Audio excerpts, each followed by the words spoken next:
The views expressed and the opinions given by the individual host and their guests do not necessarily reflect those of Para X, its affiliates, or its sponsors.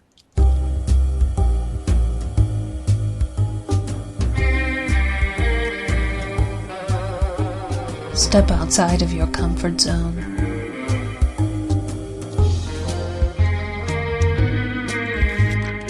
See the world with a whole new perspective. Join us and experience the unexplained on the Paranormal View. And welcome everybody right here to the Paranormal View on the Para X Radio Network. I want to thank everybody for being here tonight as the weather where I'm at is no longer warmer. It is now cooler and it's going to be cold for the next week or so, along with probably a little bit of that white powdery stuff mixed in here and there. So some people's going to get more than what we are. Tough luck's all I can say.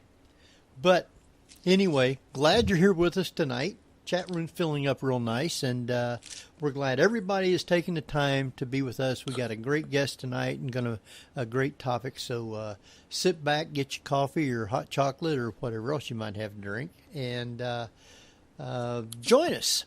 And we want to thank everybody that's here tonight listening, and those from around the world. We want to thank you because we get listeners from everywhere.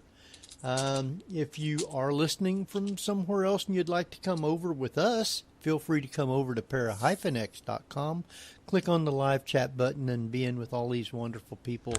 And you can interact with them and interact with us. And if you do have questions tonight, you can private chat them to either Ceiling Cat, Jeffrey Gould, Tonks Cat, or myself, Henry Foister. We will get those answered for you.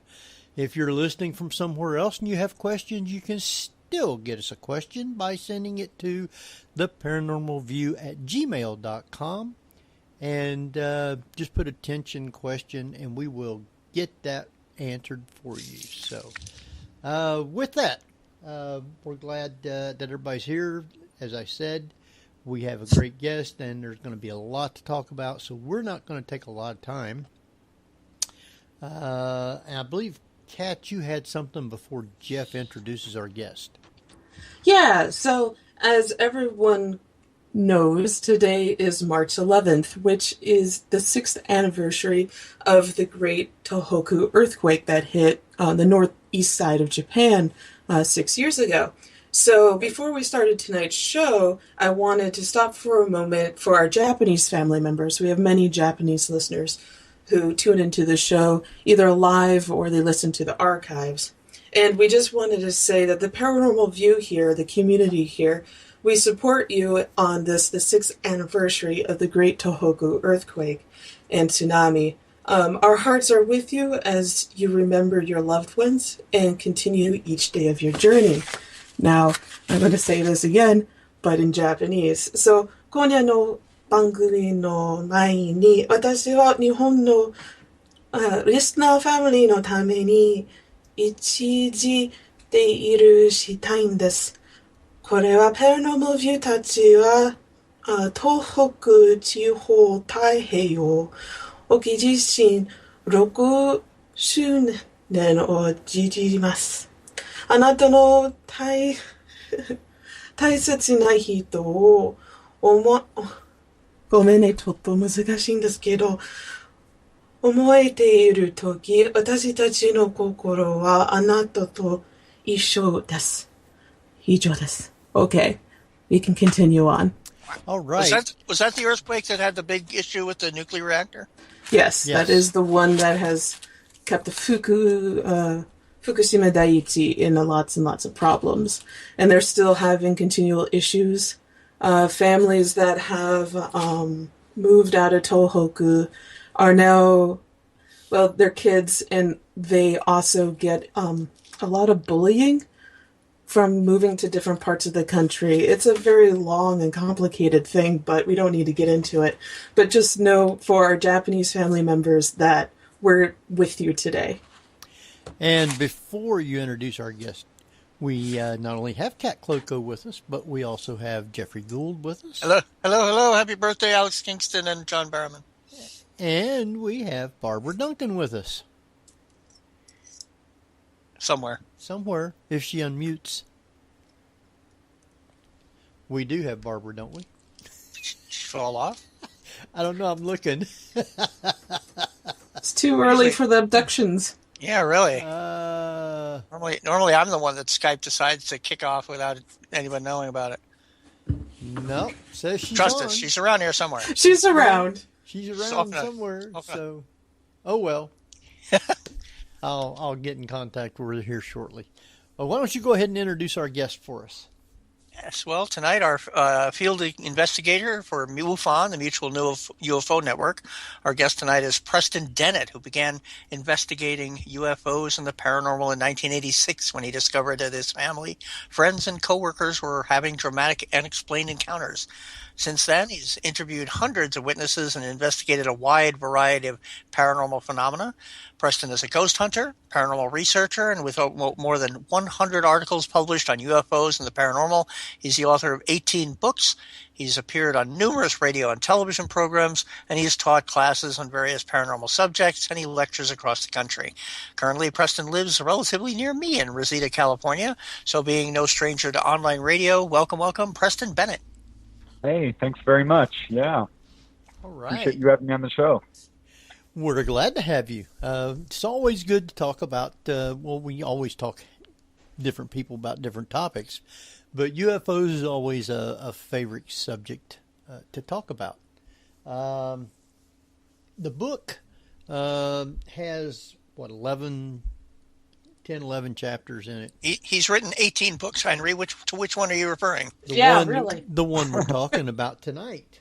Which would be? Inside UFOs, True There you Accounts. So, but there's a lot of stories that you have in there. How do you get in contact with these people and persuade them to actually tell their stories? Because it seems like that some of them were actually afraid and didn't even want anything to or talk about it anymore. Oh yeah, it's not always easy. Some are actually excited to have someone to talk to share their stories, and were really wanted other people to know about them. Others never dreamed that their experience would end up in a book. But I find them all over the place. There's a number of people at my office with a slightly high turnover. One of the stories came from there. It was a lady I worked with actually for quite some time. Her name is Connie Lopez. She did allow me to use her name. And she came into my office one day and into the room where I was working and saw this little statue I was keeping on my desk. I just put it out, really. It was a statue of a little gray alien that somebody had given to me. And she walks in and screams and points at this thing and says, "What is that?" And I asked her, "Well, what do you think it is?" And she says, "Well, I don't know. But I actually saw one of these things. I saw one of these things right after I had my baby boy." And I'm like, "Oh, wow. Well, that's a gray alien. Tell me what you saw." So that's how I got that story. But some people contacted me through the internet, having looked at my website, having read about my research. One guy in the book, the first chapter, he heard me speak down in San Diego. And I was putting up pictures of images of praying mantis type ETs. And that's what he had seen. This is what kind of drew him to the lecture. And he came up to me afterwards and shared his story. So all over the place. Sometimes pure coincidence. I'll be at line at the post office or something. And I start talking with them about UFOs. But so it's kind of... since I've been involved in research for about 30 years now, I've got a pretty wide network. It started with my family and friends, and so I get a lot of referrals, actually. Which is good. I know the first story that you got in the book, I thought it was pretty interesting that it was called Invited for a Ride. And I tell you, or invited aboard, I guess is what the name of it is.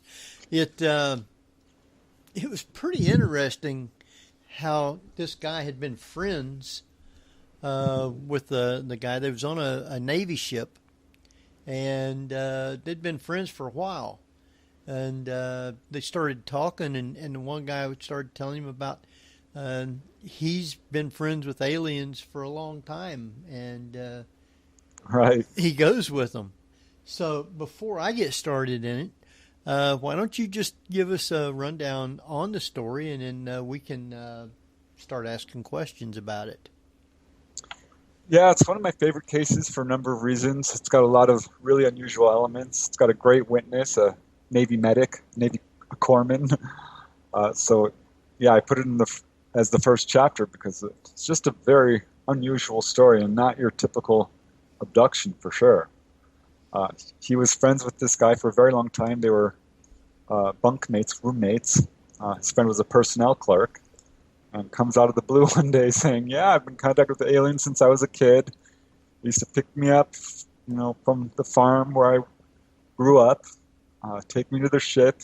Have been doing so my whole life." He said that they not only take him to their ship, but he travels with them. He's been to their planet and other planets, and all this stuff.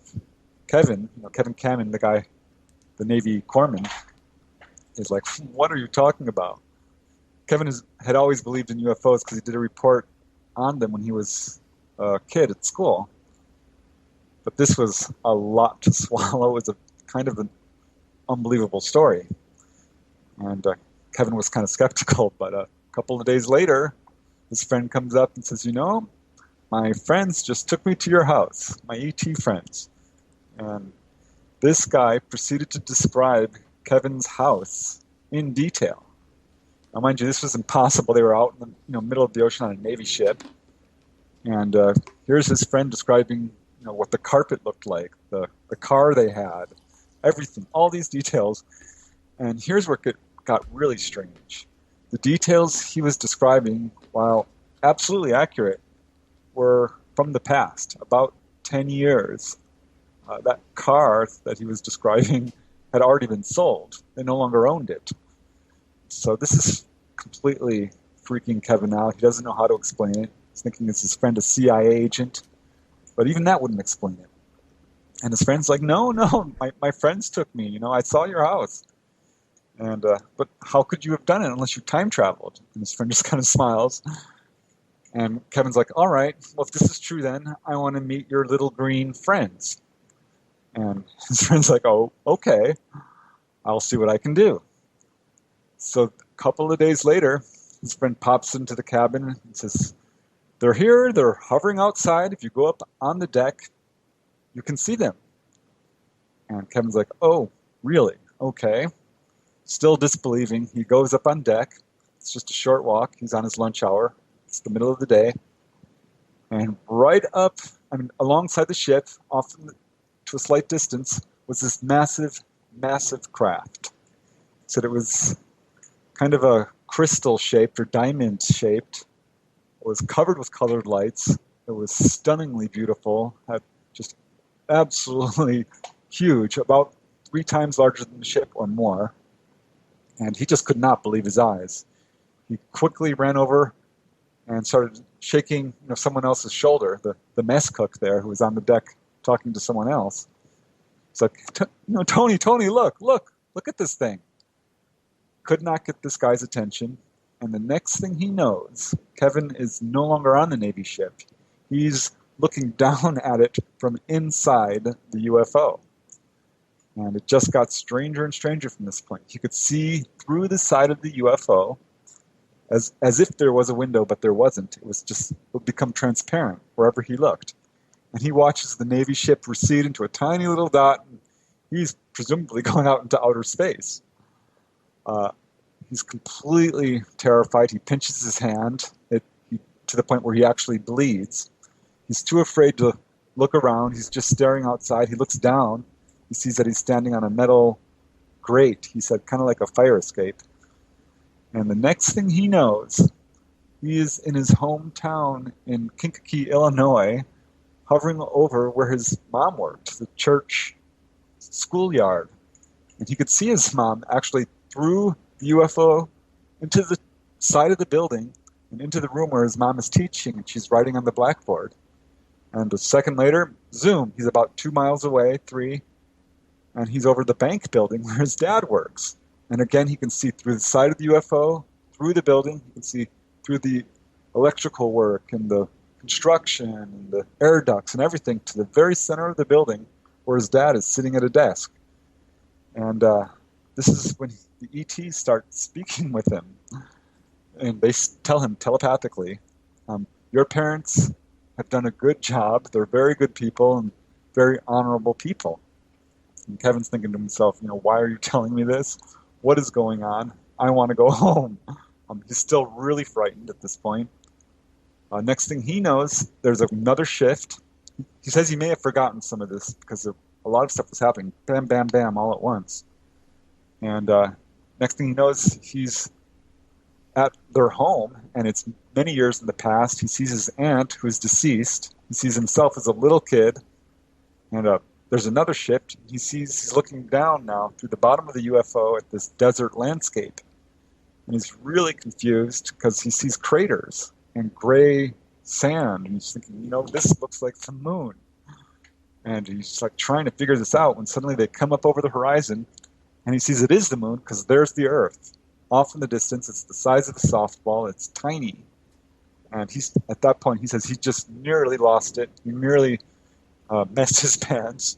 He didn't use those words. But he was absolutely floored by this.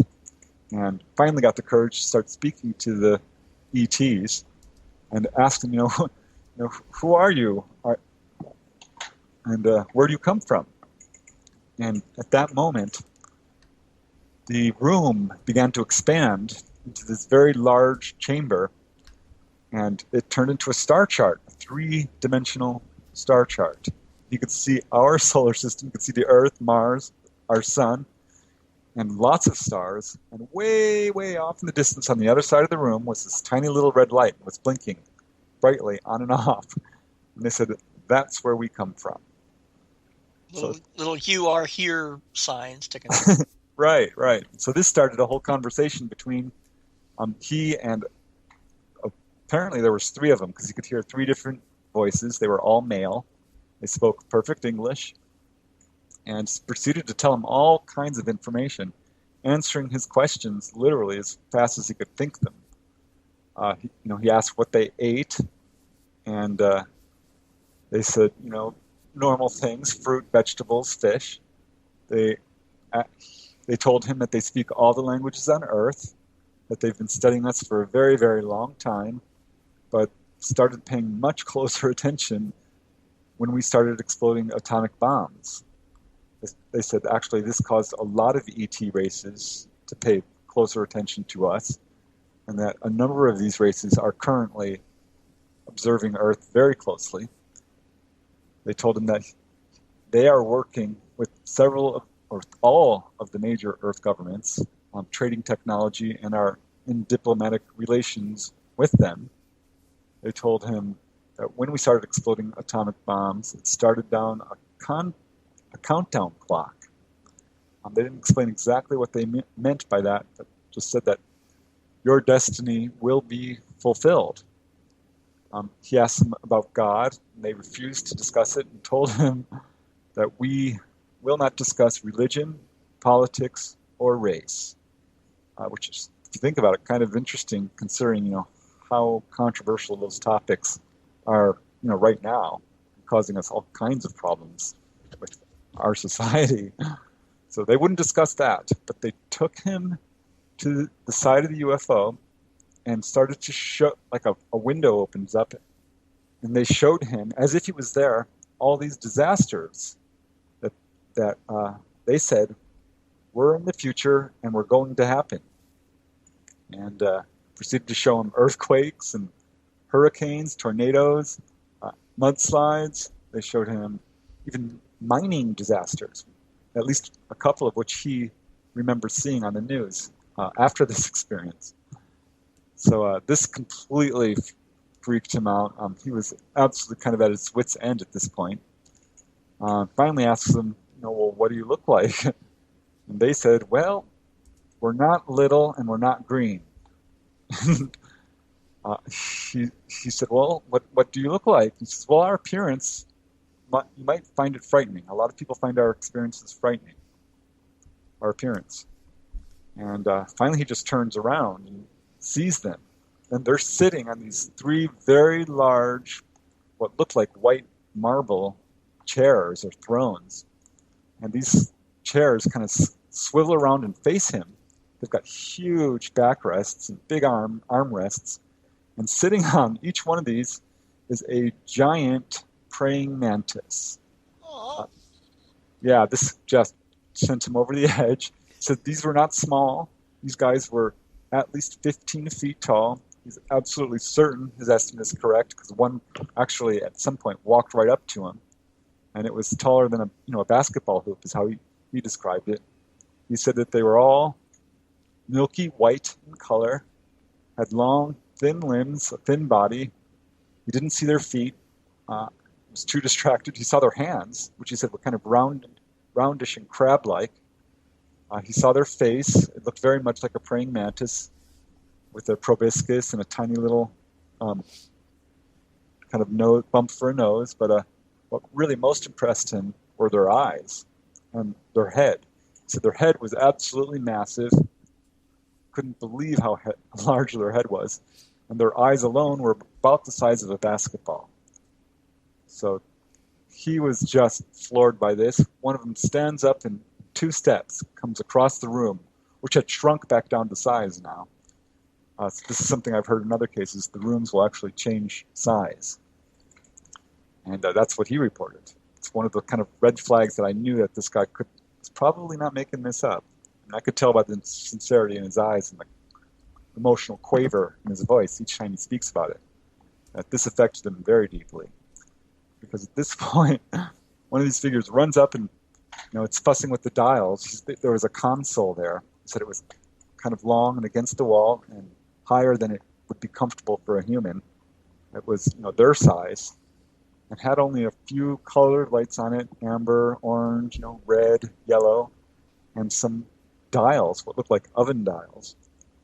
And one of these guys walks over there, starts fussing with the dials, turns to him. He's right next to it now. And he's looking up at it, and it says, would you like to go to our planet? He's like, no. I don't know how I would have reacted. I'd like to think I would have said yes, but, I'm not being confronted by a 15-foot tall praying mantis. So he says no, and at this point, it reaches out and grabs him by the shoulder. And that was all he could consciously handle. He let out a scream of utter terror and fainted. And next thing he knows, he's waking up.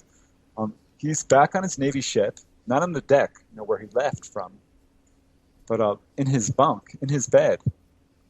And he's lying there screaming. He's covered in sweat. He stops screaming and gathers his wits when his friend, who was, the contactee, whips the curtain open and gives him a kind of a grin and says, so, how did you like your ride? It's like, you really embarrassed me in front of my friends. Yeah, well, unfortunately, Kevin was not happy.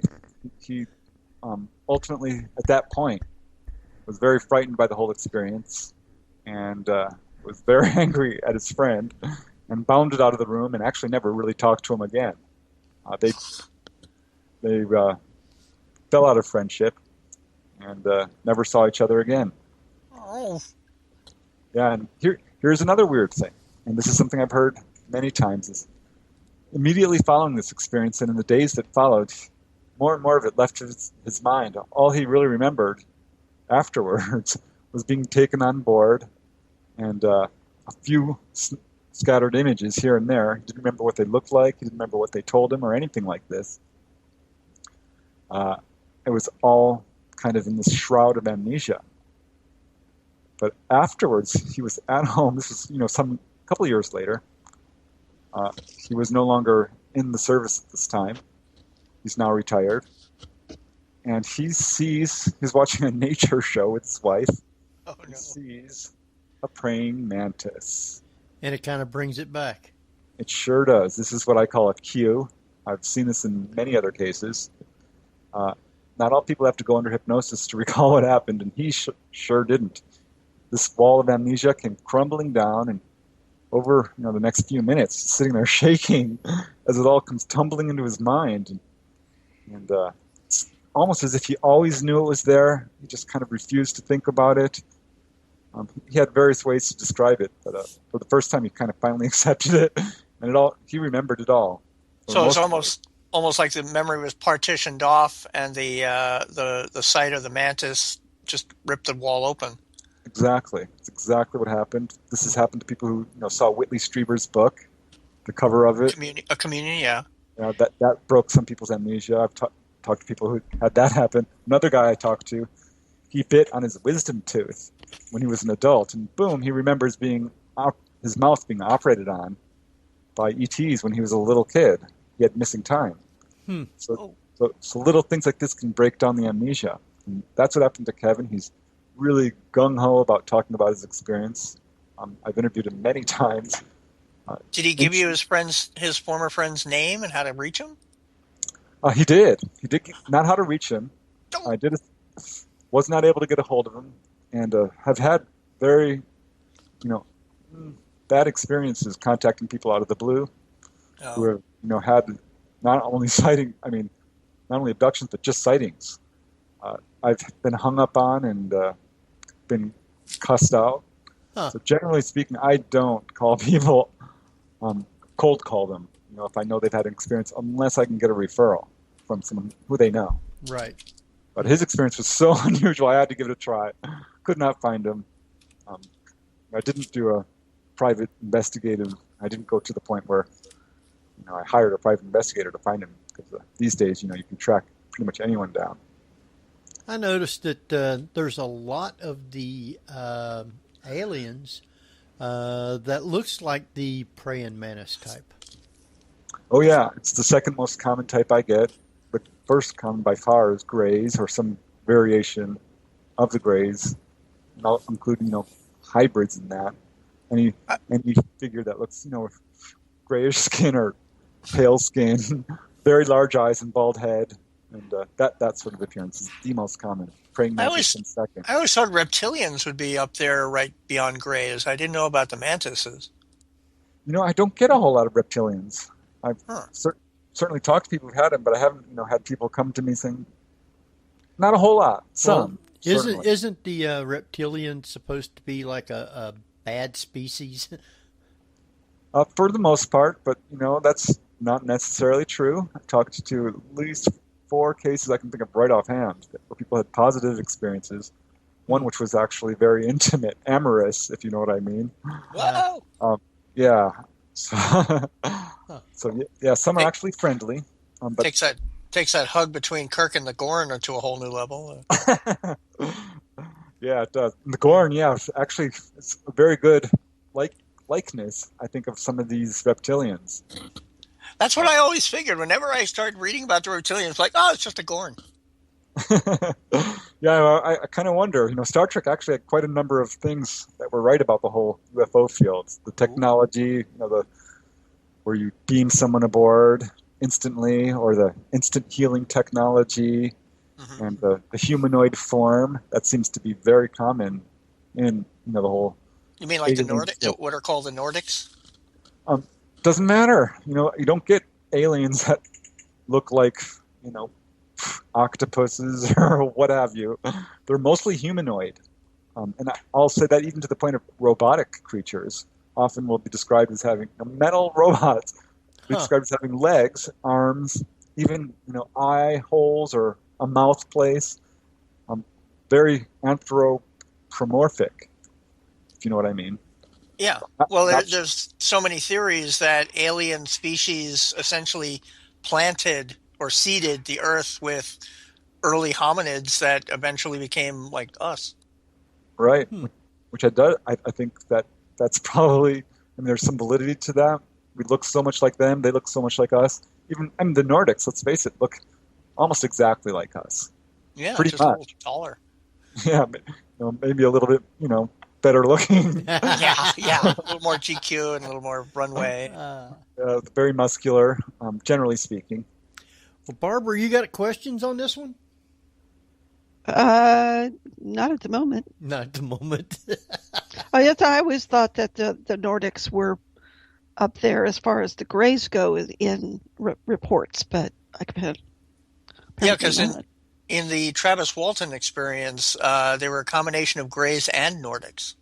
Oh yeah, I get that. There's a case like that in the book. I think the Greys. I'm guessing here. I have only the stories that people have told me, but I'm guessing that the Greys are kind of, I don't want to say subservient, but maybe lower on the hierarchy. Well, yeah, a lot of people figure they're either like scientists or almost like bee drone workers. Right. My guess is they're humanoid like us, and they're interbreeding with us. They've said many times to various abductees that we are you, you are us, we come from your future, you're one of us, or some variation of that. And certainly the Nordics look like us, so I'm thinking they're probably, just different type of humanoid, but are related to us in some way, as the Nordics clearly are. I mean, if they look just like us. Well, considering their eyes, it's almost like they would be an underground species, almost like Morlocks. Yeah. Well, that's the story. I mean, the story coming from multiple independent stories or independent witnesses is that there was some sort of a war or disaster on their planet, and they received an enormous amount of genetic damage over a number of generations and were forced to go underground. And one group bred out their emotions, so they became largely emotionless, while another did not. So it's kind of interesting. We're still kind of at the speculative stage at this point, but when you start hearing the same stories from different people who don't know each other, you're like, wow, this is strange. Wow. That's like corroboration from independent people who have no idea what the other's going to say. Oh yeah, like that weird detail where Kevin's describing this room expanding and contracting. That's a detail most people don't know about. I know that in Travis Walton again, he was in like a control room, and the walls seemed to. It didn't indicate it was like expanding, but it was like they faded, like the lights had gone down, and then it became like a star field. Right. About Yeah, like transparent walls. Yeah. Some of these screens, I think, are so advanced. The pixelation, I guess, is like a so holodeck. tiny. Right. It looks absolutely real. I mean, people can't tell whether they're looking out a window or watching a movie. Generally, they think they're actually there. That's how vivid it is. Well, I find it interesting that just like when he went up on deck and seen the ship and then seen that there was other seamen on board on the deck, and none of them noticed it. I assume that nobody in the conning tower or anything like that saw it either. You wonder how the aliens can block it to where only certain people can see them. Yeah, he asked about that, and they told him, yeah, there can be a crowd of people, and we choose who we want to see us. They told him the Roswell crash did actually happen. He keeps coming up with little memories and bits. And so it took a number of interviews for me to get the whole story from him. But he did actually mention that as well. Did he indicate that the occupants of the Roswell craft, if any were survived and were being kept somewhere? No, at least I don't believe so. I would have to ask him to get all the details on that, but I don't think so. He was very shook up the entire time and had a real difficult time the entire time he was on board. It says it was a good couple of hours at least. He was afraid at one point. He's like, "No, I'm AWOL," and they're like, "No, they don't even know you're gone." He's like, well, "Why did you take me? And they're like, "Well, isn't this what you wanted?" That's what they told him. And it was. He regretted it immediately. He regretted it the second he saw this thing hovering over the Navy ship. Well, our times just run right on up for us to take a break. I think we'll wait before we start the next story and talk some about it. We're going to go ahead and take a quick break. Let's see. I want to remind you, if you do have questions, private chat them to either Ceiling Cat, Jeffrey Gould, Tonks Cat, or myself, Henry Foister. We will get those answered.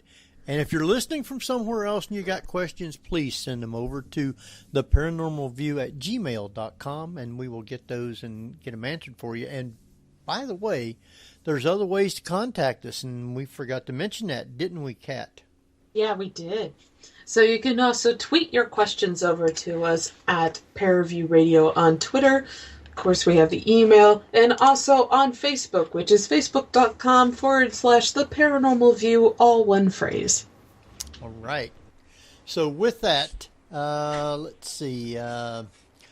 Barbara's still not doing anything yet. So let's see. She's doing battle with people. Yeah, we're gonna let Jeff take us out, and Kat will bring us back. How does that sound? Cool. Okay, well, you're listening to The Paranormal View on para-x.com with hosts Henry Foister, Kat Cloco, Ceiling Cat Barbara Duncan, and myself, Jeffrey Gould, with tonight's guest, ufologist and paranormal investigator, Preston Bennett. So stay tuned for more of The Paranormal View after the break. And welcome back to The Paranormal View. This is Kat Cloco, and our other hosts are Henry Foister, Jeffrey Gould, and Barbara Duncan. And our guest tonight is Preston Bennett, and we're talking about his new book, Inside UFOs, True Counts of Contact. Hi, everyone. Oh, and yeah, we're not talking. Barbara, It's all good tonight. Scared me. Barbara, we have listeners all around the world, don't we? We sure do, Henry. Tonight they're coming in from the United States, United Kingdom, Australia, Singapore, Canada, Germany, Puerto Rico just hopped in, and Unknown is back. Wow. They're just. I still think some of them people just listening from one of them bases on the dark side of the moon.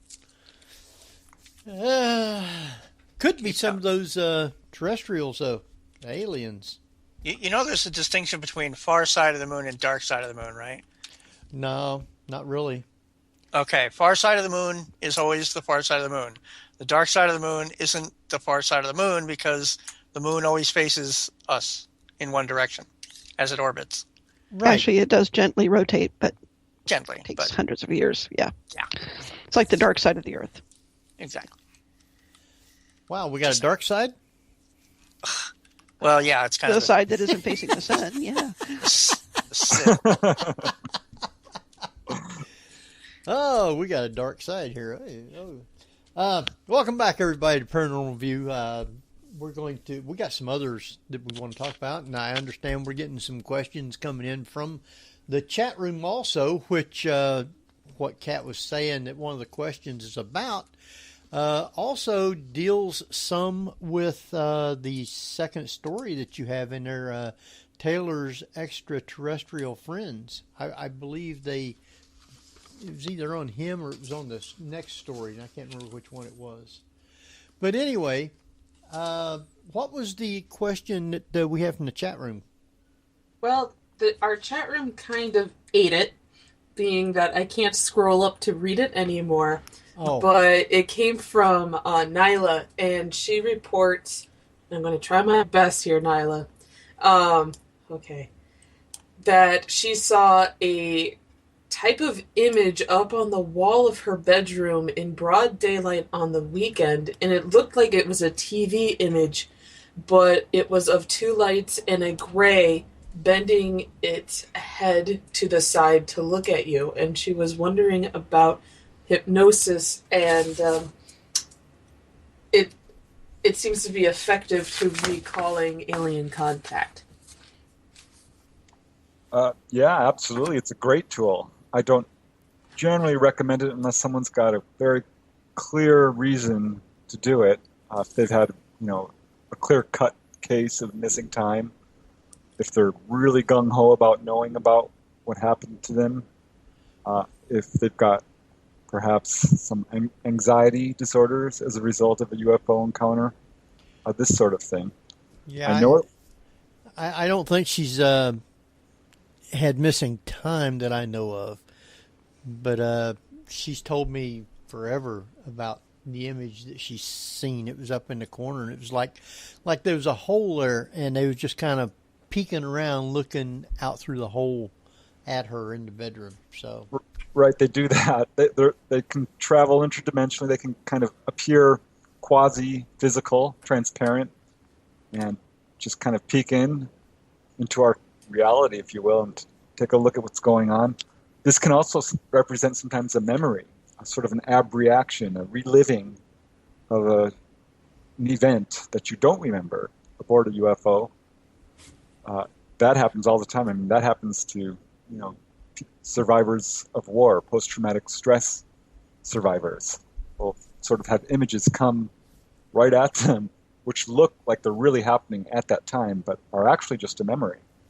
So that's a possibility. It would depend if you've had a close-up encounter with a UFO. That's a very good sign that's possibly, if it's really close, that it was more than just a sighting. Well, do some people block that out because of the fear of it, or are the aliens actually somewhere or another blocking it out? Well, I think probably both is a factor, but it's my assessment that this is the ETs doing it, probably for a couple of different reasons. Partly to cover their tracks, but ultimately to protect the witness, I think, and have this. Because often they'll say during their experience, you will remember in time, or you will forget this for now, implying that yes, you're going to remember this at some point.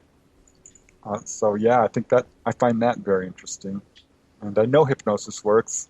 I know Yvonne Smith and Barbara Lamb, and so I've met Bud Hopkins and other people who have done regressive hypnosis. I generally don't do it. I will refer people if I feel like they really want to, or it's helpful. But you have to remember you're opening up a can of worms. Right, because no telling what it could actually be. It could be something you didn't want to remember. Right. And probably more. I mean, it might not be just that experience. Yeah. It might be experiences going into your childhood. And other people have told me, I went under hypnosis and I remembered it. And they feel a little disappointed because it's a little different than, say, a waking memory, or when you remember it spontaneously through meditation or a cue or even dreams. Well, I just want to note something, that Patsy's that event that she described to you, Henry. Yeah. It sounds something that is right out of Doctor Who. I think Jeff will agree with me here. It's quite an Amy Pond moment. Which episode? Oh, I can't tell you which episode it is, but it's one of the... It was with Amy Pond when she was pregnant.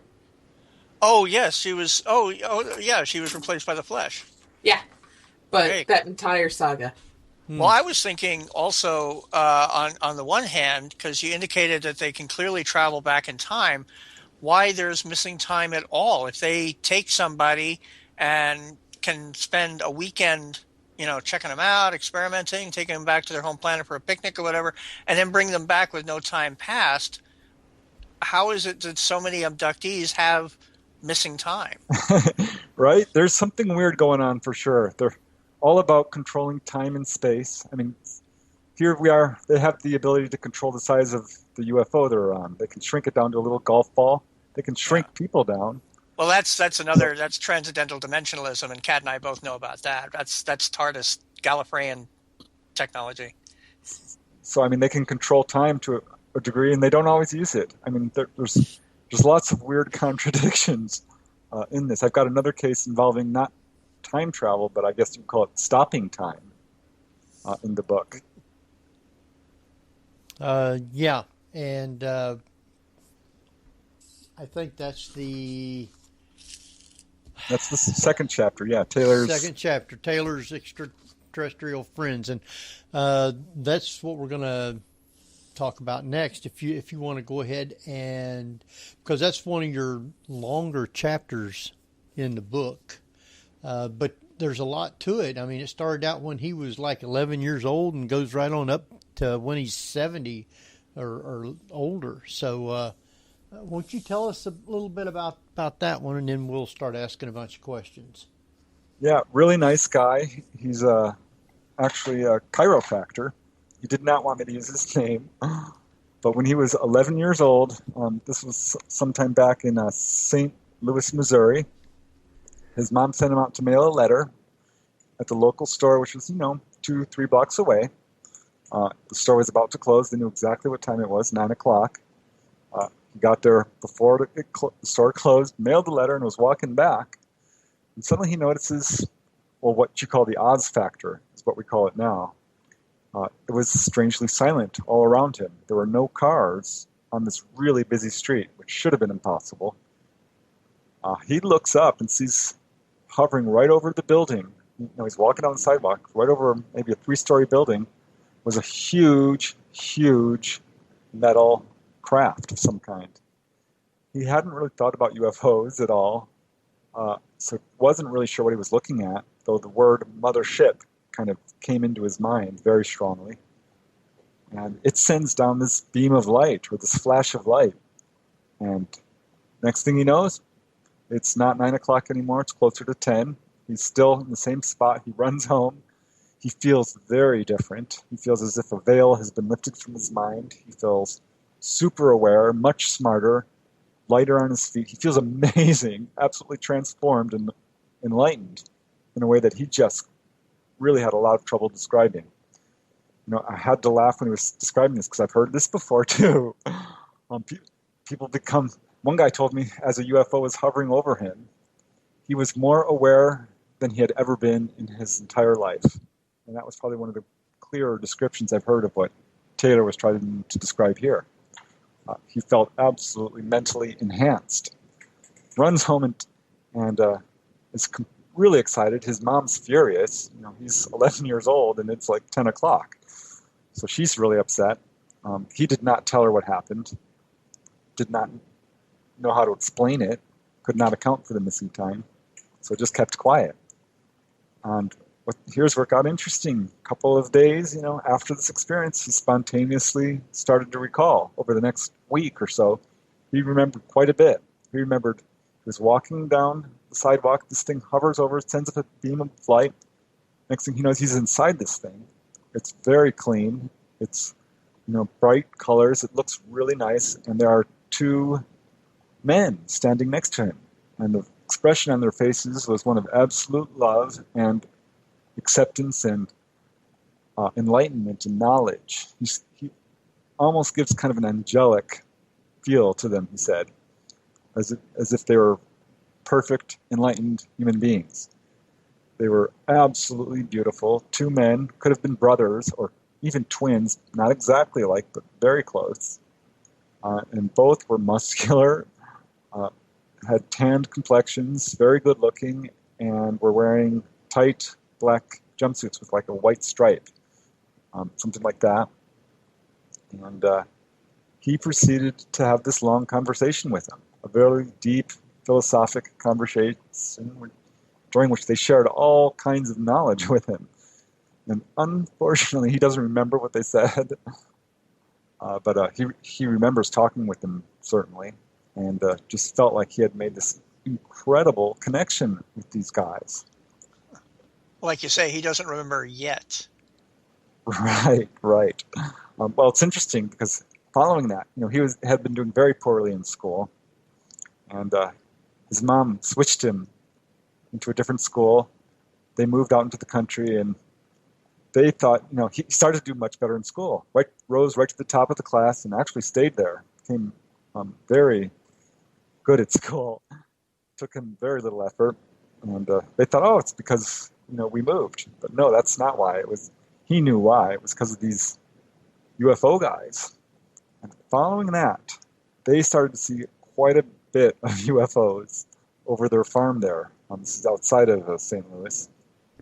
And had UFO sightings regularly.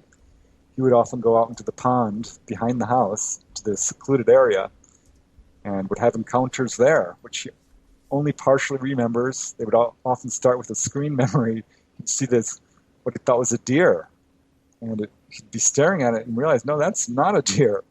He had the ability to kind of break through some of these screen memories, but was never quite able to recall what happened during his missing time episodes, of which there were quite a number. One very bizarre incident, and this is what I mentioned earlier, he and the entire family were outside when these classic flying saucers come swooping down and hovers just a few hundred feet away. It's metallic, it's saucer-shaped, it's got lights on it. This is the middle of the day, and everyone's like running around screaming, pointing and going, oh my God, look at this thing. It's, one of the closest sightings they've ever had. They've had a number of sightings, but this thing is clearly, targeting them, looking at them. Taylor decides to run inside and get his shotgun. He's not going to shoot them. That's not his intention at all, but the shotgun has a scope on it, which allows him to see things much closer. So he runs inside and gets the shotgun and sees the UFO. It's still there. The whole family's looking at it. Lifts up the scope and can't find the UFO. He's like, well, that's weird. Puts the gun down, and the UFO is gone. He's like, what is going on? And he looks over at his family, and his mom is frozen in place. And his dad is frozen in place, and he's holding a bucket of milk or water, and it's splashing over the edge. And he can, the drops are frozen in place. His whole family is frozen. But here's, and I don't understand this, he's not. He's like running around. He's like, oh my God, beginning to panic, turns to the side in the front of the house and sees that the UFO has now landed. It's right there in the front yard. And ETs are coming out of this doorway and walking down the driveway towards him. And that just kind of fills him with a lot of anxiety. He still feels like these guys have not hurt him in any way. He calls them his friends, feels a very close connection to them, but at the same time, he feels a lot of fear sometimes. And this was one of those times. And as they got real close to him, typical Greys, he said, wearing jumpsuits, he could not remember anything else. That was it. Wow. Yeah. But he went on and on through his life, seeing UFOs, lights, communicating with them. Oh yeah. They started coming into his house. He would talk to them, like you and me talk. I mean, actual conversations, which I have to tell you is pretty unusual. Apparently, he'd been abducted into a spaceship quite a few times, and they kept putting implants in him. Yes. Yeah, he lost one when he was a child. He remembered it. It was like something metallic fell out of his nose. He's like, that's weird. They're not going to be able to find me now.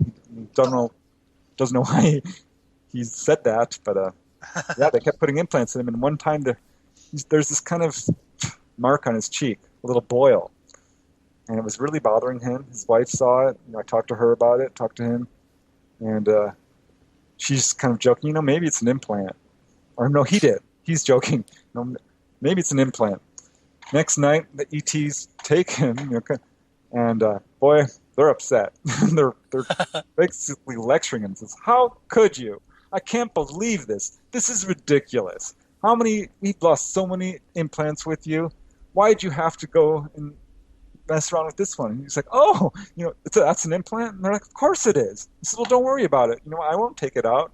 Leave it there." And they're like, "No. Now that you remembered it, it's a problem, and we can't have this." And they take it out, and they said, "And we're putting another one in, and we're going to put it in a place you'll never find it." I'm like, really, dear. Right? No sun shining around that implant. So that was kind of interesting, and he had a number of experiences like this. One time Has anyone had any problem going through TSA checkpoints with implants? No, I have not had anyone complain about that. I have had people go to the doctors, and boy, the doctors get really upset. One lady, she had been healed by ETs and of a cyst, and they're looking at she was going to the doctor to have it removed. And she came to have it, more tests, and they're like really upset because not only could they not find the cyst, there was evidence of surgery. There was laser marks, there was fluid in one of her tubes that is only present after surgery has been performed. And they accused her, you had surgery. She says, no, I didn't. No. So, yeah, people have had problems with doctors. Not so much TSA agents, though. I have a quick, short story. So last week, my husband and I returned home from Las Vegas, and we're going through the TSA checkpoint. And for some reason, something on his chest kept lighting up the metal detector, but he wasn't wearing anything that had metal on it. So we don't know what it was. Because he went through the detector and it detected it, and then they hand wanded him and then patted him down. And we're just like, okay, I have no idea why this happened. We just went on our merry little way. They let us go, but strange. Yeah, a number of witnesses feel like they do have implants, and when they go to the doctor, they're diagnosed with foreign bodies in their brain or in their sinuses. And there's a number of cases like that in the book. One lady has a metallic ring in her lung, and the doctors have no idea how it could get there. It's absolutely impossible. But she knows. She has a strong suspicion. So we have a quick question from chat. Were you going to ask it, Barbara? Yeah, because I had a twist to it, which is, if you recall, there was an episode of X-Files where Dana Scully had her implant removed. She took it to a supermarket and by luck just sort of ran it across the scanner. And other people were asking, like microchip readers in vets' offices, couldn't they just take them to somewhere to see if they could be read? Ooh. Yeah, there has been some very interesting research on implants. In fact, it's probably closest to the smoking gun that we've got of actual proof of ET visitation. Not that the evidence isn't out there. That or reverse engineering. That's true. We don't know for sure, do we? But we've got thousands of landing trace cases. We've got enough radar return cases and photo cases and multiple eyewitness testimonies and government documents and animal evidence and healings and injuries. The evidence for this stuff is out there. It's practically conclusive, and the implant evidence is incredible. It's been largely led by the late Dr. Roger Lear, whom I knew well, and have talked with some of his clients who have had their implants removed. One of them was the subject in one of my books. Right after she had her implant removed, the ETs came right back and put it back in. But yeah, these implants have some amazing properties. First of all, there's no foreign body reaction. Normally when there's shrapnel or what have you in someone's body, it's surrounded by calcium or whatever to push the foreign body out. It becomes infected. But that's not what's happening in these cases. A lot of these implants look identical. Some appear to be biologically based and disappear. Others are metallic, in fact have elements of meteoritic iron in them, which is very hard to explain. Most don't have entry wounds. A number of people can remember these actually being put inside their bodies.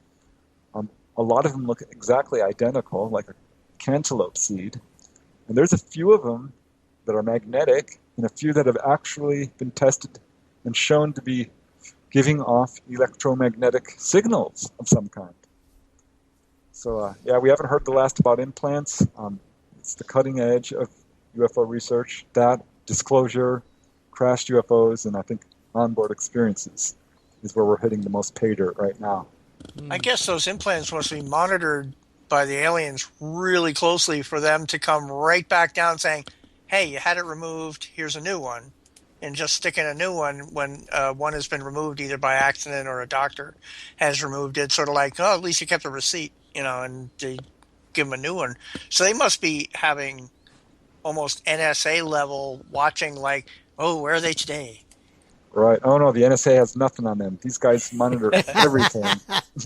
Well, I'm looking for it right now, but our friend Shara, who was on our show a few months ago for our listeners who remember, she lives in India and is very involved with the UFO groups in India, and she sent me a number of photos of a metallic object found in a woman who came to her group for help, and they think it's a tracking device. So, and there's x-rays and everything of it. I'm looking at the photos right now. Yeah, I'm not sure these things are tracking devices because they're removed and the ET still find them. Perhaps that's one of their functions. Mm-hmm.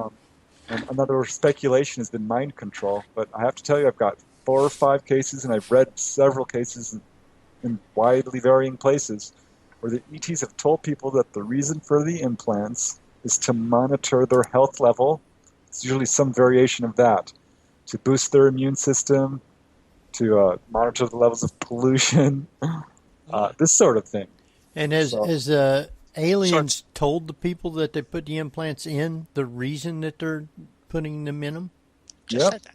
Yep, That's what I thought you was saying. At first, I was thinking, why didn't they just give them a Fitbit? But I mean, if at least they're, if it's actually doing health improvement, that's good as well.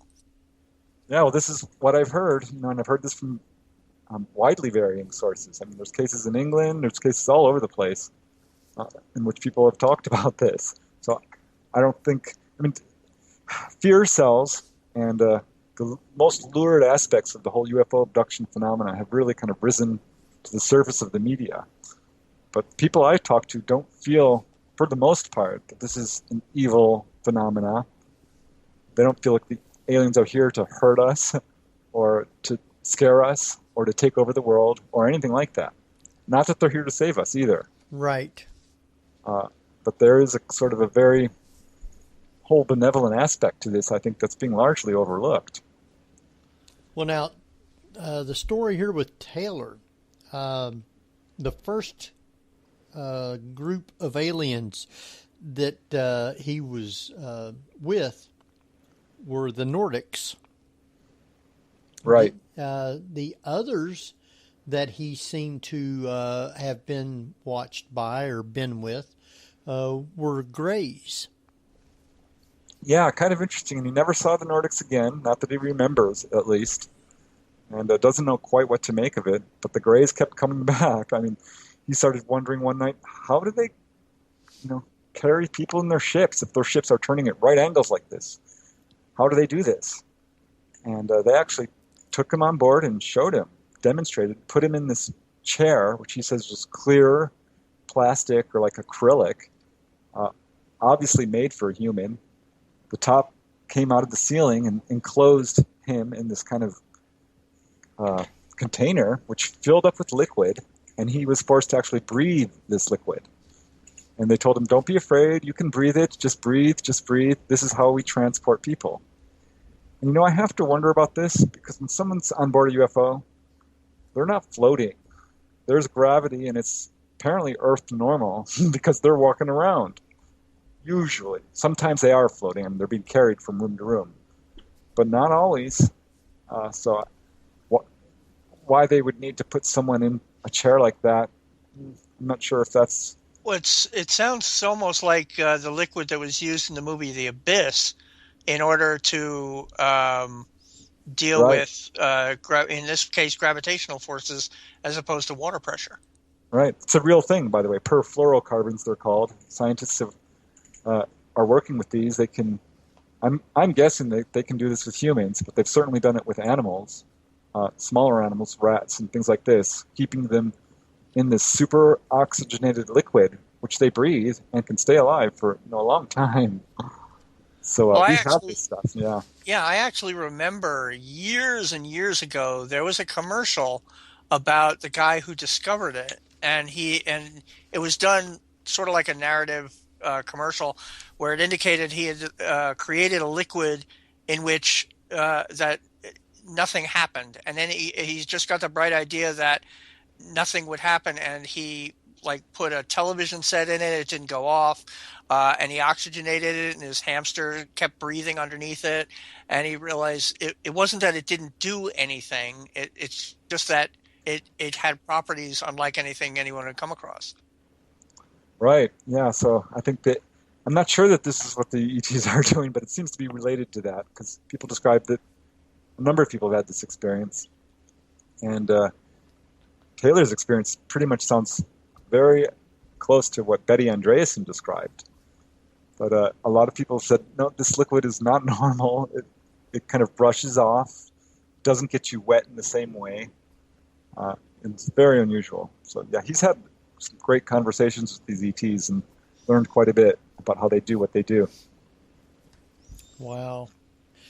Well, our time is right on up to even past the last break.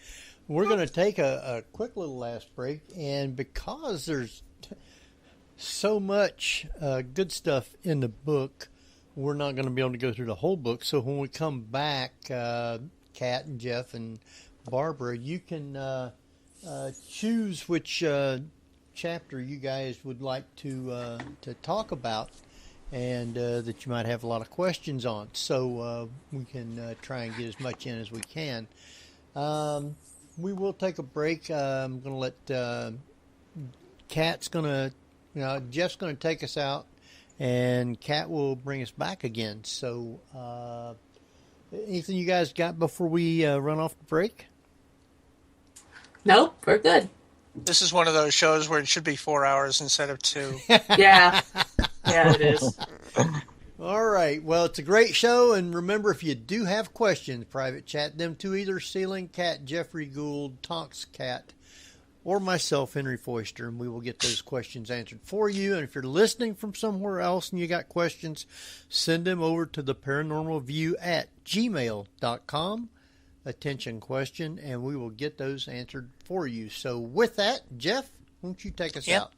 You're listening to the Paranormal View on para-x.com with hosts Henry Foister, Kat Kloko, Ceiling Cat, Barbara Duncan, and myself, Jeffrey Gould, with tonight's guest, author and ufologist Preston Bennett. So stay tuned for more Paranormal View after the break.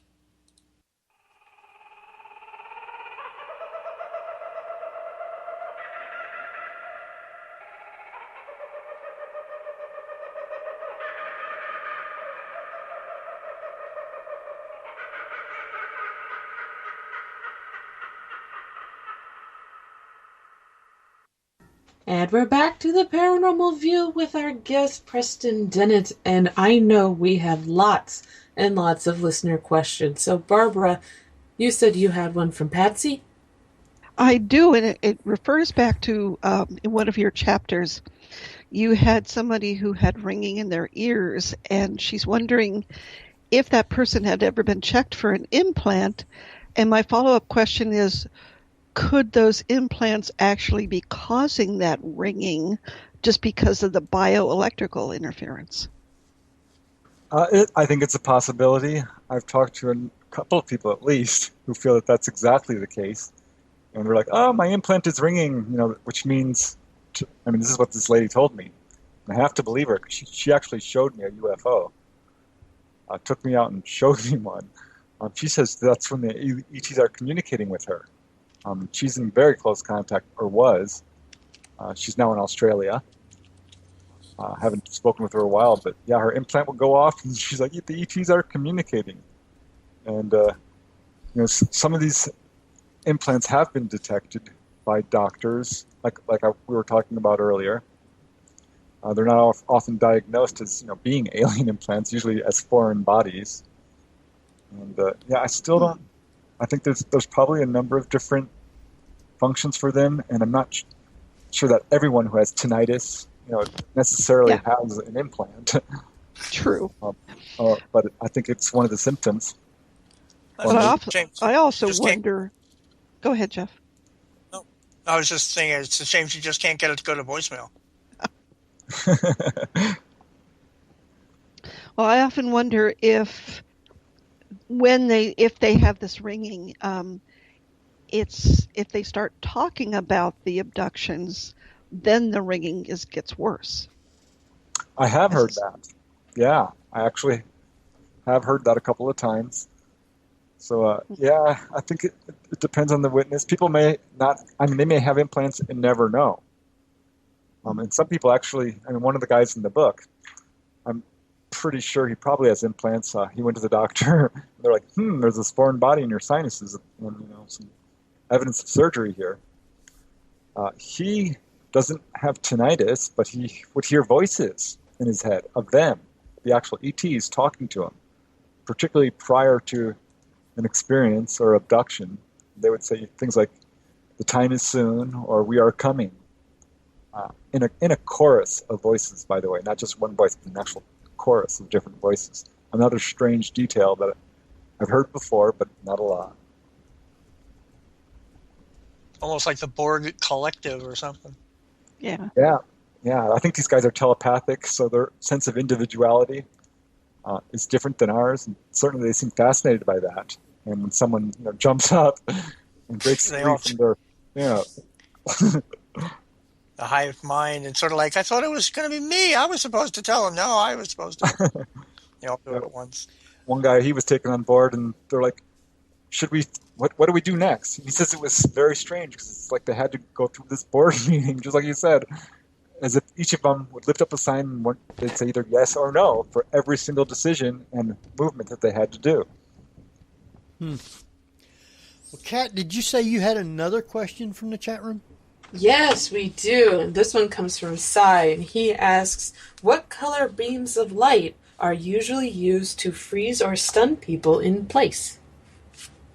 Great question. These guys know more about light than we do. There's many very unusual qualities about their beams of light, and a huge number of things they can do that ours can't. These are not flashlights. These lights can heal people, they can paralyze people, they can render physical objects transparent or not there.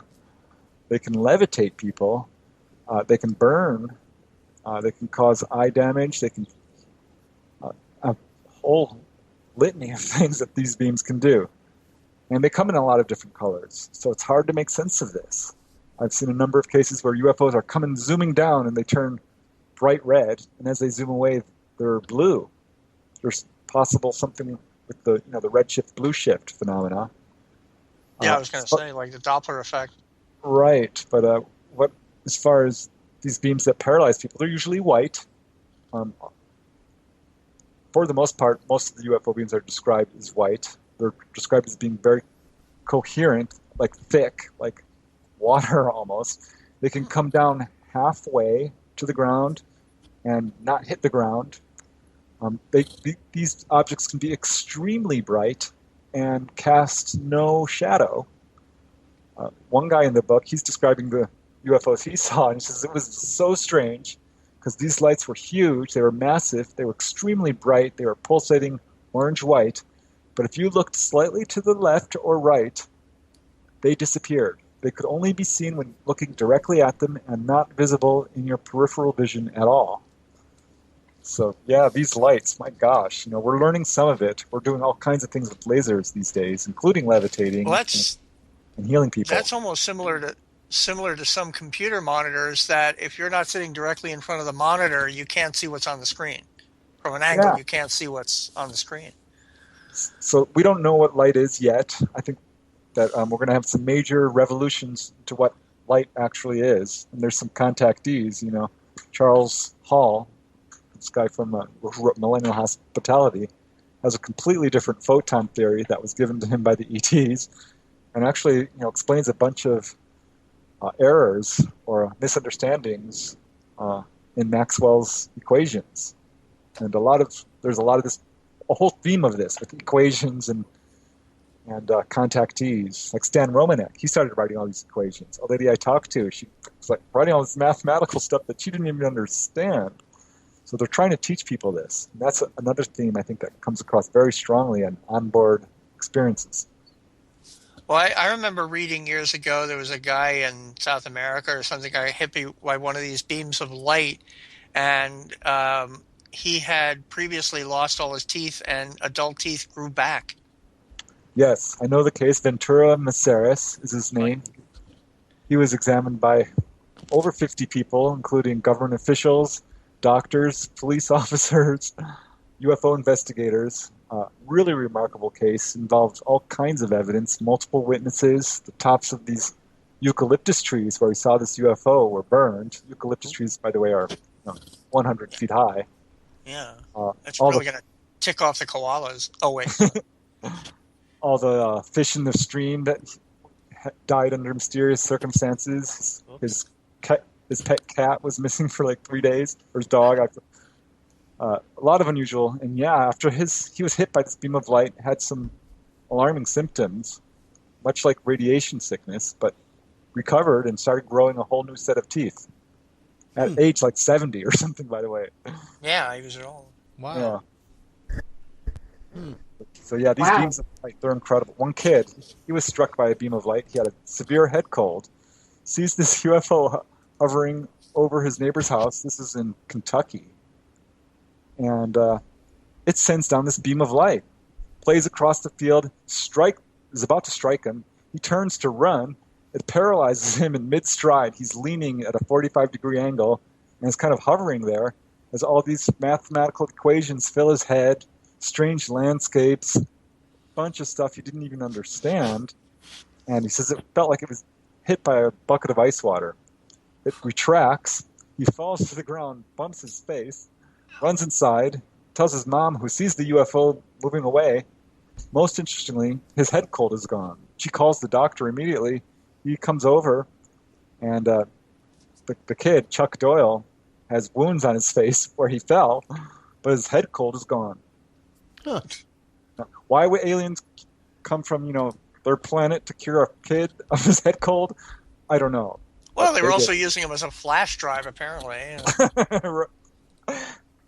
Yeah, strange case, but interesting and typical in a number of ways, actually. I noticed a couple of the cases on here.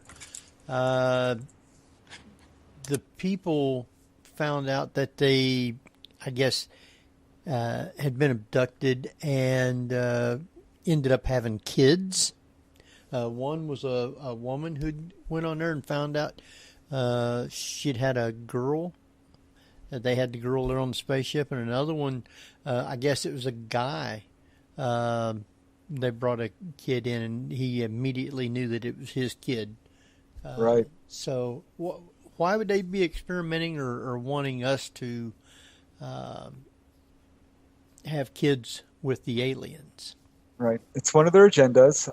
I'm thoroughly convinced of that. I was receiving this type of case, the hybrid baby case, I guess you would call it, before Bud Hopkins' book Intruders came out, which kind of clinched it. He was the first one to really put forth this theory that they're probably hybridizing with us. So I'm like, oh my gosh, I have cases like this too.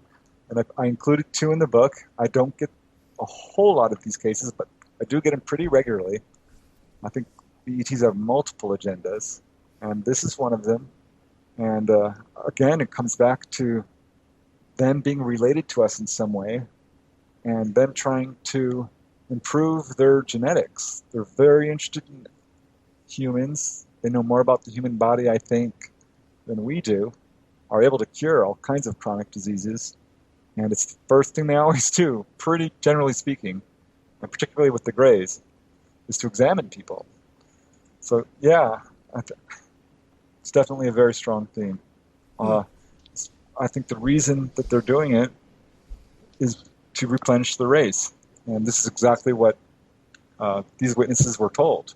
One of the last chapter in the book, Kenneth, that was his only real conscious experience. When he often had missing time, but he remembers being taken on board, and they actually told him face to face, you need to know why we contacted you, and here's why. Showed him his child, which made him really angry, actually. He's like, you have no right to do this. How could you? He's very upset with the ETs, but at the same time, he was also very attracted to his child. All these paternal instincts just came right on, flooding in, and he felt so bad because this child did not look human, and he was revolted, repulsed by it. And so all these conflicting feelings that really, really upset him. And the ETs didn't quite seem to understand, our emotions or his. But told him, that this is why we contacted you. Well, at least they didn't give him a bill for child support. No, and what's weird is he's like, why me? He has Crohn's disease. He has high blood pressure. Yikes. He smokes like a chimney. not a great genetic specimen. He says, I'm like, I don't know why they picked me. There's probably other healthier people. It might be to see whether or not they can overcome those within the genetic structures. My guess is it's not a problem. If they can cure cancer, which they have, and arthritis, and I can go on. Wow. That's probably not a problem. Well, Kat, you got a couple more questions, do you? I do. So the first one comes from Cater, and he asks, what is the criteria an alien uses to choose which humans to implant?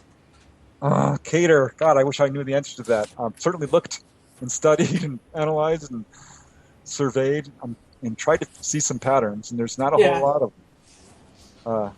It's evenly divided between men and women. I couldn't find any geographical patterns. Abductions are slightly more common in what I would call UFO hotspots. It's definitely generational. If your parents have had missing time, well, you just wait. It's probably going to happen to you too. If it hasn't already. Yeah, that does seem to be a factor. But race, religion, education, none of that seems. One thing I did find was occupation, which is interesting, particularly with people who've had healing type of encounters. Mm-hmm. I noticed that those people were sometimes, not always, but often enough, wow, this is a pattern.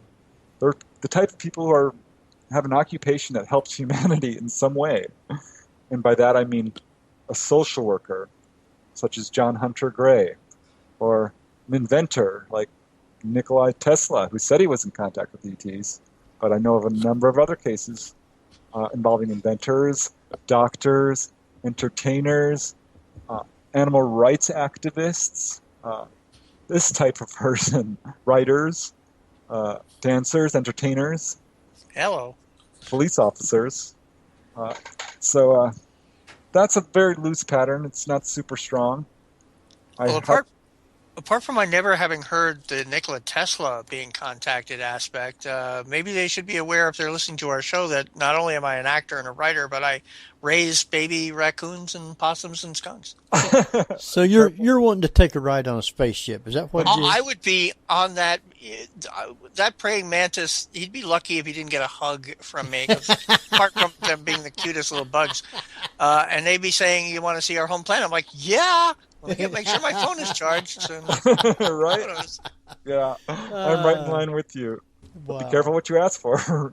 Exactly. Well, Kat, I say watch out for missing time. What other questions do we have? Yes. So the other one is from Cy, and he asks, what does Preston know about the Mercury vortex engines? Not a whole lot. I can't really speak to that. Certainly not my area of research. But I know, almost nothing about that. Yeah, I had to ask him what they were because I have never heard the phrase before. Sometimes we have to have Cy on to talk about these. So, Barbara, you got any questions on this? Well, in reading through the chapters, there seems to be kind of a thread too, and that is with the time travel issue and the fact that they're, what it sounds like is they're trying to replenish their race.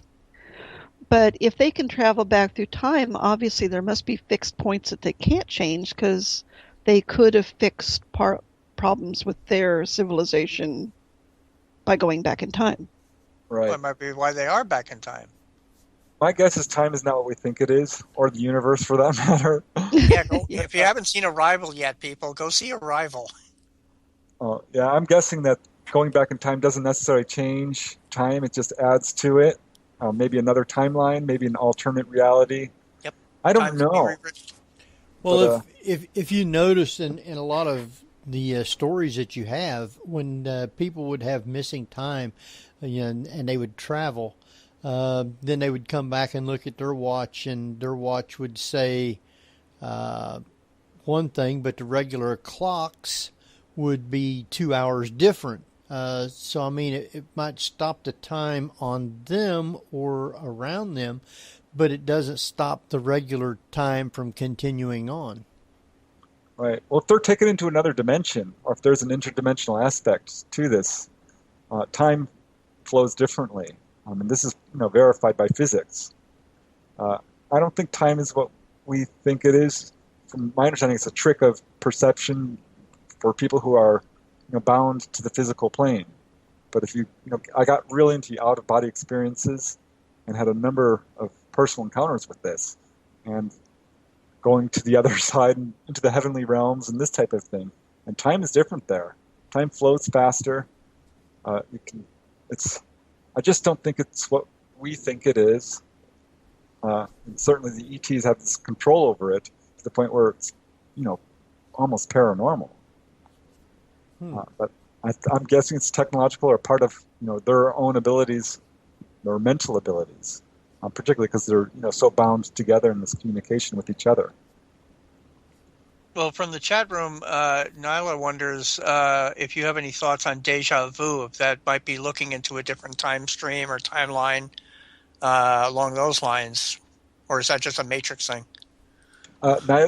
No, I think that's a great question. I've certainly experienced it quite a bit, and it's transformed into a full-blown precognitive vision. So I think that's often what it is. People go out of body every night, and they're able to travel into the past and into the future. Time kind of collapses, and they bring back, most people, only shreds of memory, and little incidents will happen in the day that they'll remember having experienced before.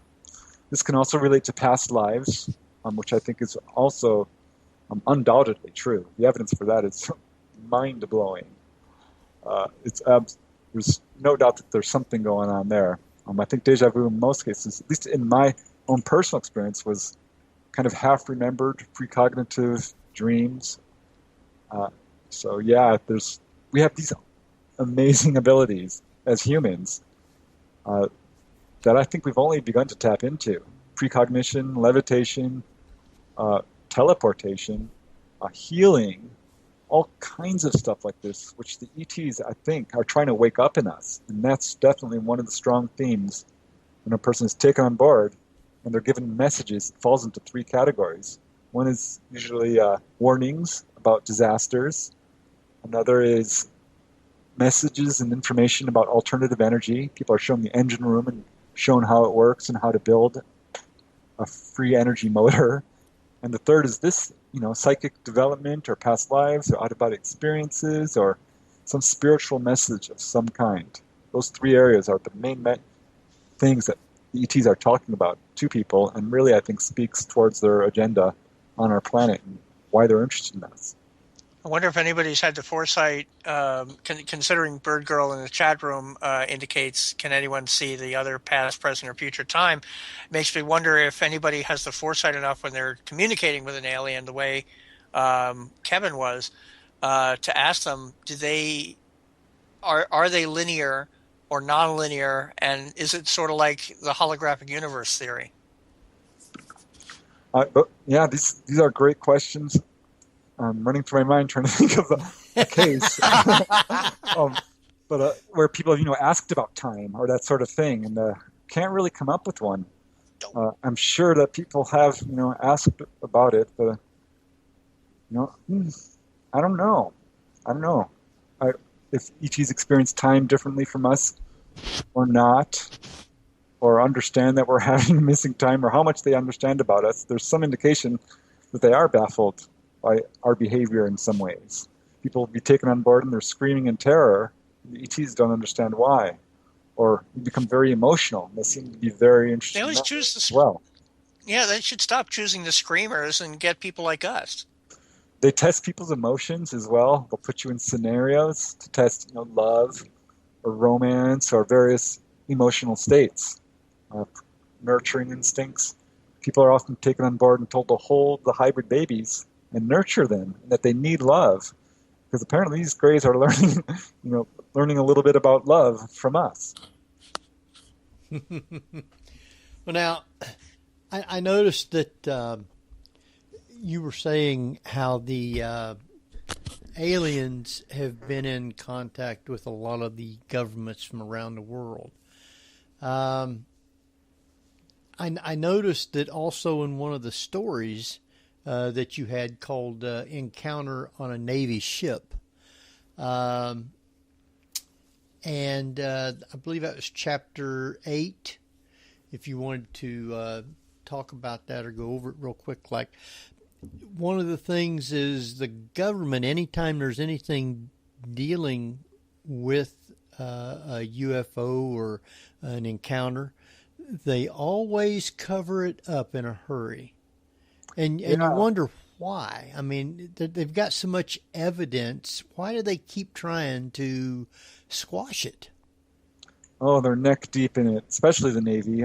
The upper aspects of the military know all about this, and it's still a top secret subject. We've got the ET technology in the bodies and free energy, and that's the reason we're covering it up, because it's an oil-based economy. These guys have control. They're not going to give it up without a fight. I think there's a very strong movement towards disclosure, and we're seeing it. But I looked for evidence of the encounter you're talking about from them, because this took place on the USS Valley Forge, a big Navy ship. A lot of soldiers on it, and there's no talk of the people seeing UFOs aboard the Valley Forge, except from this guy I talked to, who's an absolutely reputable witness, was in the Navy as an electronics specialist, part of the submarine hunter squadron, trained in aircraft recognition, and on this ship for some time in the Mediterranean. This was back in I think it was 1960, and saw these UFOs. And not just him. A bunch of people on the deck saw this. He actually ran down, got 2 pairs of binoculars.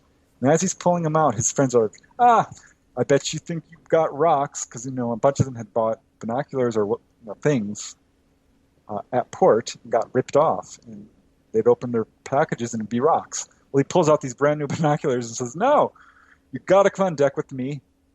There's UFOs. And most are like, But he brings about a dozen people up to watch these very bright orange pulsating objects. And they're looking at them through binoculars. And these are the lights that can only be seen on directly. When you look away, you can't see them. So he knows they're unusual. He can estimate pretty much their distance. They're right over the horizon, he's thinking. Absolutely gigantic, and a lot of strange qualities about them. He goes below deck and decides to call the bridge. And they say, what lights? We don't see anything. He's like, what? The lights right there. And they're like, no, we don't see anything. And he hangs up in disgust, goes back on to the deck, still sees them. They're all up there. It's been, quite some time now. Goes back down, calls the bridge again, and says, what are those lights? You've got to know about these lights. And they're like, listen, we're damn busy up here. We can't talk now. You'll have to call us back. And he eventually does call him back and asks to speak to the guy he just spoke with. And they're like, no, he's been shipped off on leave, which just doesn't happen when you're out in the middle of the Mediterranean. People are not taken away unless it's an absolute emergency. So that was weird. And also, there was nothing in the news sheet the next morning. There was no evidence in the log either. He asked about that. So they were covering it up. And it was very strange because the next day, he's like, God, something else happened. He couldn't remember it. He just this experience was really bothering him because he felt like he was forgetting something about it. And he couldn't remember what it was. He went up on deck the next night. There was no UFOs. The ship actually turned away from these objects eventually, and they left. But the next day, there was no sign of him, and he's getting ready to go to bed the next night when suddenly it floods into his mind, this weird dreamlike experience. He's not sure if it was a dream. He actually thinks it was recall of an actual event. He's not sure exactly how or when it happened. If it was during the sighting, he does not feel he has missing time. I personally think he may have, because he went to these people the next day. He was below deck, and he's opening his locker, and the same guys who was up on the deck with him watching the UFO made the same joke before. They're like, oh, what are you going to do, open your box and find out you bought a bunch of rocks? And he's like, what are you talking about? I opened this yesterday, and the binoculars. See, remember, we saw a UFO. Bunch of them. Like, what are you talking about? No, we didn't. They did not remember. It had been wiped from their minds. Not just one or two guys. most of them, there was one or two guys he found which did remember seeing the UFOs, but most of them did not. How do you explain that? Maybe somebody got to them to cover it up. No, you didn't see anything. Yeah, but they wouldn't have made the rocks reference, probably. Yeah, I know. They wouldn't remember. Yeah, they did not remember. They didn't say, "No, we can't talk about it," and we're scared. No, they honestly did not remember, and this upset him really bad. He's laying down in bed. He's thinking about all this. This experience floods back into his mind, where he's taken on board, and he's shown the engine room, and these are human-looking guys. He thinks he's AWOL, just like the other guy, Kevin. This guy also allowed me to use his real name, Jim Kubelbeck, and thought he was AWOL. And they're like, no, we're here to talk to you about alternative energy sources and all the different sources of energy that are available on your planet, and encouraging you to use them. And they talked to him about wind power and solar power and water power and all the different energy streams, including electromagnetism. And he found it really fascinating. He had this very long discussion with them, and they kept telling him, the only thing that's stopping you guys is from using fossil fuels is your own limitations. If you remove your limitations and say you can do this, if you tried, you'd be surprised at how much you can accomplish. And that a lot of these amazing inventions are right around the corner if we can only try and believe in it. And they showed him the engine room and showed him how it works. And it was a relatively simple thing involving electromagnetism, he said. So my guess is they contacted him for that same, here's that pattern again. Here's someone who can understand what they're talking about. He's an electronics expert. And they're trying to encourage him to not use fossil fuels and make electromagnetic engines. I'm guessing they're hovering over this Navy ship thinking, what are these guys doing? They could be using all this different energy sources, and decided to take one of these guys up. And afterwards, he's leaving the ship after this whole experience. He's leaving the Navy ship, and he's talking to his friends, and they're talking about the UFO they saw. And his friend pulls him aside and says, not only did we see those UFOs, but I had the strangest dreams that night. And Jim didn't get a chance to talk to him what those dreams were, but he suspects it was something like what he experienced. He went home and kept his experience secret for many years, finally told his family about the whole thing. He says, they told me how to build an engine. Maybe I should try. I'm like, yeah, do it. And he went to the hardware store and got a bicycle tire, he got some magnets, he got all this stuff together, and spent the next couple of months building this perpetual motion device, which apparently worked. It wouldn't spin forever, but it spun for a very long time, weeks. Now, it's obviously not officially a perpetual motion, but it would be more like a closed loop system? He would know more about it than I would. Because I'm not an electronic specialist, so I couldn't really answer, much more about what he built. Was it able to provide power to their home and such like that?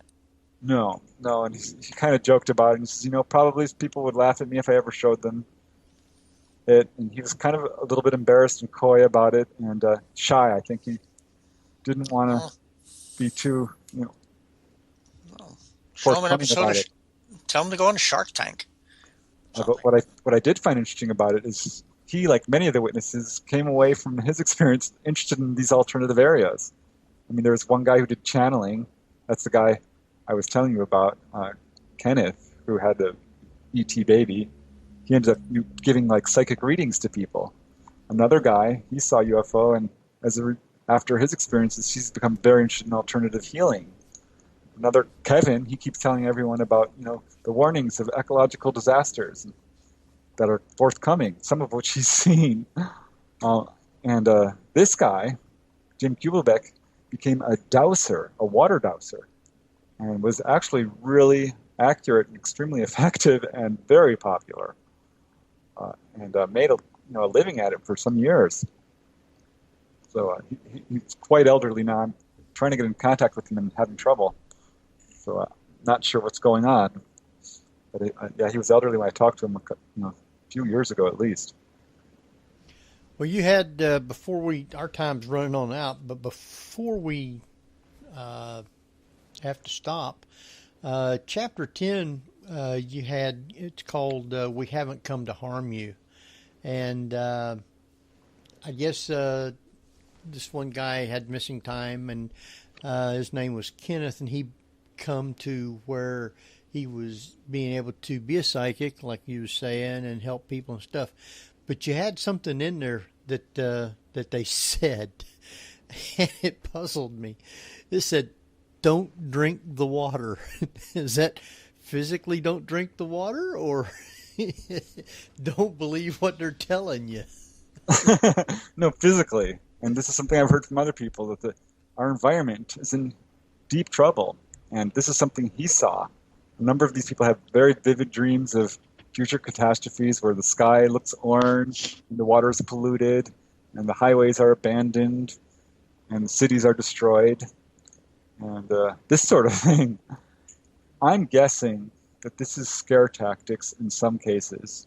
And ET's doing whatever they can to say, listen, you are on a path towards destruction, and this could happen. I'm not sure if it's necessarily bound in stone. But who knows? I mean, some of them say, oh, yeah, in Kevin's case, they're like, your destiny will be fulfilled. You've screwed up. This is going to happen. And it's a very strong theme in UFOs. For that matter, it's a strong theme in near-death experiences, people who have had in psychics, Native American elders, and I'm just going to say it, mainstream science is pretty much confirmed. We're having a lot of problems in that area too. Everywhere you look for knowledge, it's the same message. So this environment issue is extremely important and probably our number one problem on Earth today. Wow. Well, our population has grown so big. I mean, I know land-wise we don't cover very much of the Earth, but I think the areas where we are overpopulated at has destroyed all of our resources, such as water. I mean, places have to truck in water just about to have good drinking water. Our infrastructure's so old. They don't want to have to tear everything up to redo it, which they really need to do. Think how old them lead pipes are. I mean, there's a lot of people that has a lot of physical problems just from drinking the water and different things like that. So it's probably a good thing. Don't drink the water. Well, they also have all the fluoride in the water, which is a known neural toxin.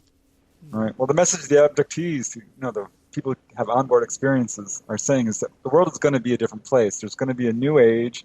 There's going to be an era of peace, and we're all going to come together at some point because it's going to get really bad. There's going to be a real darkness there for a while and a lot of struggles. And hopefully, we'll break through this, and we're going to have open official contact. I think disclosure is coming. I can't imagine it's going to take, that much longer. It can't be another lifetime. No, I think it's going to happen within our lifetime. Yes. And right when disclosure happens, as it's happening now, there's going to be open official contact, which is practically happening now. I mean, they're already in contact with all the governments. It's just a matter of letting us know. And NASA has said as much. They're like, here's new planets. In 20 years, we'll have proof of ETs. Right. What they're saying is, in 20 years, we'll tell you what we know. Mm-hmm. If you read between the lines. Pretty much. So, yeah, it's an exciting future. I think we're going to see these ETs, and the only thing that's really stopping it right now is our warlike ways, our prejudice, our difficulties with race, religion, and politics. Yep. So they won't discuss. And that's what we end up needing to get straightened out. Just learn to live with everybody, It's so simple. Love. One word cures it all. That's it. Well, our time has dwindled right on out. Did we have any other questions from the chat room? Not for me. Okay. Barbara, you got anything, questions or anything before we start wrapping up? No, nothing will take an hour or two. No, that would take an hour or two. Jeff, you got anything else? I've been fascinated. It's been one of our best shows we've had in a long time. Well, Kat, anything? No. Okay. Well, I had one question, but it would take too long again. We have to have him back on the show. Oh, Oh, yeah. all right. Well, we'll work on that then. You got another book coming out soon? Oh, you bet. Always, I've got books lined up. Oh, well, good. Let us know as soon as you get another one. You got it. It won't be long. Oh, like I say, considering you and I are both in California, and so is Barbara, then maybe the next show we could discuss California UFOs. Especially I've been in Topanga Canyon. I didn't know there was UFOs up in Topanga. Yeah, huge hotspot, a gigantic wave of sightings. The whole Edwards Air Force Base UFO complex. Could talk about that. Oh my God, the underwater UFOs, UFOs over LAX. Oh my gosh, so much stuff. Well, that mountain that's I guess it's north of San Francisco. Mount Shasta. Yeah, Mount Shasta. Is that really an underground aliens in there? Yeah, I think so. There you go. Yeah. There you go. To put it simply, I mean, because it's not just one or two or three or four or five people. It's like more than a dozen, and some really interesting corroborations between them. If it was, five, I'd be like, maybe not. But the accounts are piling up, and that's just people who've been taken underneath the mountain. Not all the people who've seen UFOs, which amounts into the hundreds. And what's that island off the coast, Catalina? Isn't that supposed to be a hot spot out there or something like that, under base or something, underwater base? You scooped me. That's my next book. How dare you? No, I can't talk about that right now. It's too much. Much going on. It's a huge. Oh my God, that story. Wait till I. Oh. Well, I know Catalina is also haunted by ghosts, so I didn't know about UFOs. That's awesome. Yeah. I knew about that. Well, mile for mile, it's got to be the busiest USO, unidentified submersible object, submersible area in the world. I'm guessing. Puerto Rico is huge, but this area, oh my God, incredible. Preston, we appreciate you taking the time to be with us tonight. Great show. Of course, we always want to get you back. What we want to do is give out all your information where people can get in contact with you, follow you, get your books, and then we want you to stay on until after we're off, and we'll talk with you for a few minutes. All right. Yeah, sure. Again, thanks for having me on the show. I really appreciate it. I had a blast. But anyone who's listening, if they want to get a hold of me, please just Google my name. It'll take you right to my website. The actual address is prestondennett.weebly.com. I've got all my books there, excerpts. You can contact me through there. And I'd love to hear from people whether they've got a question or a story they want to share. And my books are also available at bookstores. You can find one. They're very rare now. And, online bookstores, certainly, Amazon and Barnes & Noble and so on. But, thanks again. I love this stuff. All right. Well, you're also on Facebook. Are you on Twitter? I haven't learned Twitter yet. That's my next project. No. It's easy. I've only got 16.5 thousand followers myself. Kat, why don't you give out our stuff? Okay, so everyone, you can find us at theparanormalview.com for all information about our hosts and what we're up to. Also, don't forget, we'll be in Gettysburg April 21st through the 23rd, 2017, and we'll be doing a live broadcast of the Paranormal View at the historic Fairfield Inn, and you are welcome to join us in the live studio audience. Right. Well, again, we want to thank everybody for taking the time to listen to our show. Great show. It will be up, posted before long. You'll be able to listen to it. And until then, we're going to jump off. Next week, we have Pamela Osley going to be on talking about aura colors. So just in time for St. Patrick's Day. So come and join us. Till then, this is Henry Foister, Jeffrey Gould, Barbara Duncan, and Kat Cloco. And we will see you next week at the same time. So good night, everybody.